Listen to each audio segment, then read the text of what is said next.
if you don't already have US business experience, it's the most competitive market in the world. So having 1Heart there by your side can definitely really help your family's transition, because the business is one part, but you're also going to have your kids adapting to the local school. And there's a lot of other things that go on when you're moving to a different country. So if you can have some help, significant help in terms of the business, and have a network of fellow franchisees to lean on, many of which, and you'll hear from one couple today that already have an E2 visa. They've gone through the same steps. It definitely helps a lot in terms of the transition to the States. If you're already here and you already have industry relationships, it does become more of an option to start your own business. And we have a lot of clients at Visa Franchise that first look at buying an existing business. And in Florida, it's a little easier as brokers split commissions and there's a database of thousands of business opportunities.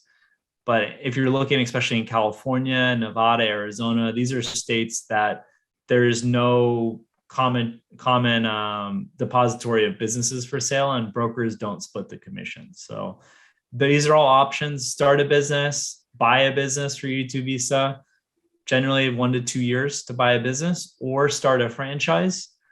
We've had clients with 1Heart where from the time they engage Visa Franchises services to help find and analyze different franchises for the E2 visa until they've invested in 1Heart, 2 months, 4 months max. So it brings down the time significantly compared to buying an existing business or starting a business. In terms of those prospective E2 visa investors, just at a very high level, I'm not an immigration attorney. We work very closely with a network of immigration attorneys. And we've worked so far with about 50 different immigration law firms throughout the United States.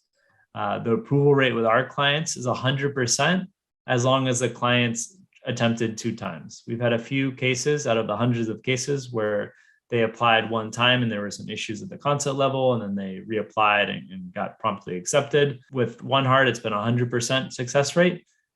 These are the government statistics for final approval rate, and it hovers around 90%, which is pretty much the highest for any non-immigrant visa category.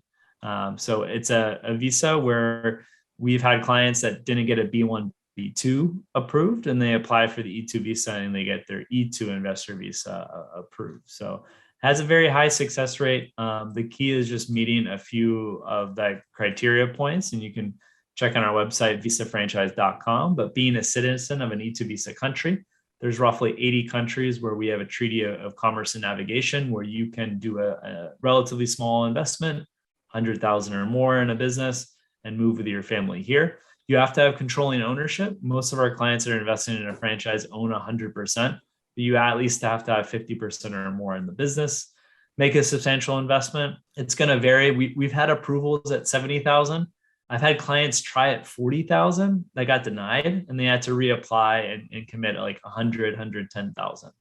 So whenever possible, try to clear that 100,000, but best to sync with your immigration attorney. And if you want to try to push, just be aware that under 100,000, definitely the rate of denial goes up. Real operating business, it needs to be a real business. You can't just invest in real estate or invest in the stock market. You have to have employees. And for 1Heart, you're going to have employees. It's a real operational business. And direct and develop, again, it can't be passive. You have to be involved in the business. And then it needs to have significant income or economic input. So there are very large businesses that are E2 visa businesses that continue to bring over managers to the United States, but they're not very profitable. However, they have hundreds of American employees, so they meet that economic impact requirement. Or, significant income, they're going to look at if it's an E2 investor visa that you're sustaining your family, at least partly sustaining your family through that business. So depending where you are, it could be 50K, 60K, 80K, or you better be sure that you're hiring a lot of Americans, which 1Heart should check both those marks. And then control funds. You got to show that you are in possession of those funds and that you can commit those funds in the business. And there's different ways to show that. So those are basically the 7 requirements, the E2 visa that you gotta check off. And there's in our database, we have 3,000 plus franchise opportunities. So there's a lot of options. Many of them are not great options. However, there are some amazing franchise options, and a big part that you can see is, the financials they disclose. 58% of franchisors do disclose financials. And you also can see the failure rate, how many locations are opening, how many locations are closing. So very popular franchise we always get asked about is Subway. And you can see Subway, they've closed like 7,000 locations over the past 4 years.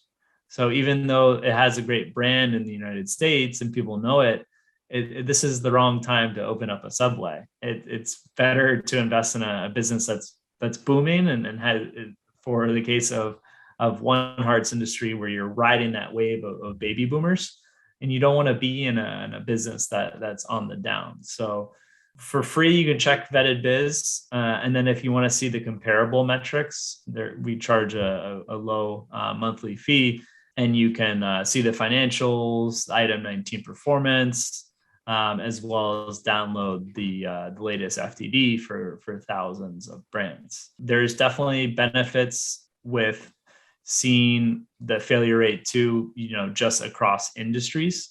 So for restaurants, it's going to be significantly higher than home services, for example, healthcare services, home care services, I should say. And we have all the data on SBA loans, on the default rate, the franchise success rate, what the average royalties are.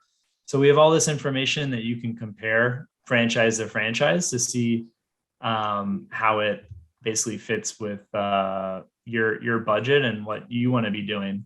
Big part that we don't have right now on Vetted Biz is the time allocated to the business. I strongly recommend all our investors, if you're looking to really make substantial income from this business, to put in 40, 50, 60 hours a week, at least for the first 18 to 24 months. That's the critical time to really set the precedent of the business, set the culture of the business. If you don't put the time in, then your chance of failure is quite high. You can't just invest 100K, 150K in a franchise and work 5 hours a week. It's just not going to work, especially with the current environment we're in the United States. So that's it on Visa franchise and our sister company platform, Vetted Biz. It can definitely be a good resource for those that are looking to investigate different franchises, where Vetted Biz is more self-guided. And then Visa franchise, if you're looking to have an advisor or organize all the phone calls with franchisors, franchisees, that's an option as well for E2 Visa investors. All right, so I'll turn it back to Dylan. Thanks again, guys. Thank you, Patrick. All right, our guest franchisees today are TJ and Pia Azores, franchise owners of 1Heart Thousand Oaks since January of 2018. They have grown and expanded their franchise territory in early 2021 and recently added a new territory this year, which is 1Heart Northridge. They were given the Top Franchise Performer for the Year and Franchisee of the Year awards in 2021. They believe in putting service for others first and in giving back to the community. Please welcome TJ and Pia. Hello. Hi, good afternoon. Good afternoon. Thank you for having us. Yeah, Good I have a morning to couple of some interview of the questions for participants. you. I'd like to do the honor also of having some interview questions for TJ and Pia. I just attended their first quarter performance, and it was really an exponential growth from this year versus last year. They probably will be able to share. So my first question would be, what were you doing before you joined 1Heart? Before I joined 1Heart, I was a student, F1, with the F1 visa. I was taking up my doctorate degree in business administration. Okay. Yeah.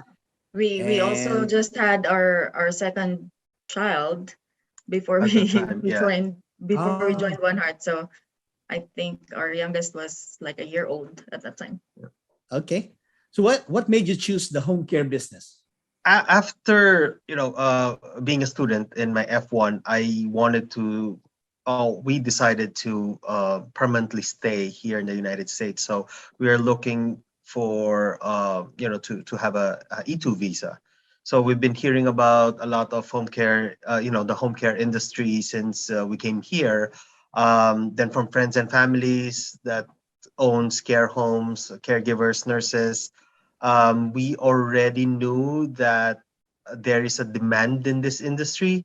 So when we were talking about what business to put up or up, to get our E2 visa, home care is on top of our list. So what made you choose 1Heart instead of the other franchises? Patrick shared to us there's a lot of franchises in the market. We learned about 1Heart from a distant relative. And then we've met with Miss Belina, the CEO of 1Heart. And as soon as we sat down with her, we instantly felt the trust that we can trust this person, the brand. She was very helpful answering our questions, and we felt safe in a way that, if we do this franchise with 1Heart, that we will have the ongoing support of this team. Comparing also between other franchise companies in the home care industry, 1Heart also has a relatively lower startup cost. So that's that's a good situation for us. Yeah. And I know, TJ, did you attend one of the webinar as well, TJ? I did. So, it's one thing what Pia is saying is one thing to have having that emotion at the time we are very indecisive of, we're in a time crunch also.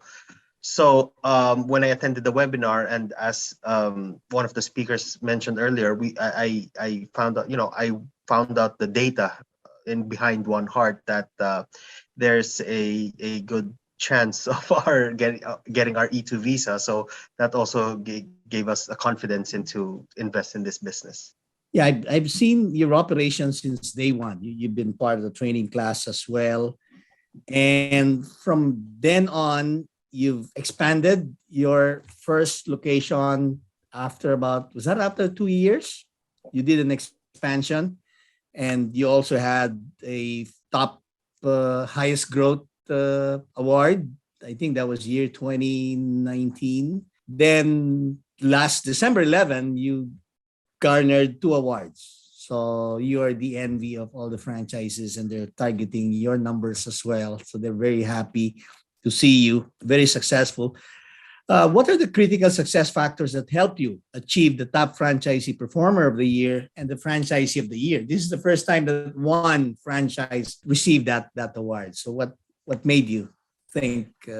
As a home care franchise owner, your business can grow as much as you want. It's in your hands. But it will rely on your personal dedication, hard work that you put into it. As soon as we are able to afford to hire additional office staff, we did it right away. It helped us focus on working on the business rather than working in it. Following the 1Heart system, that's a given. It's a bulletproof system.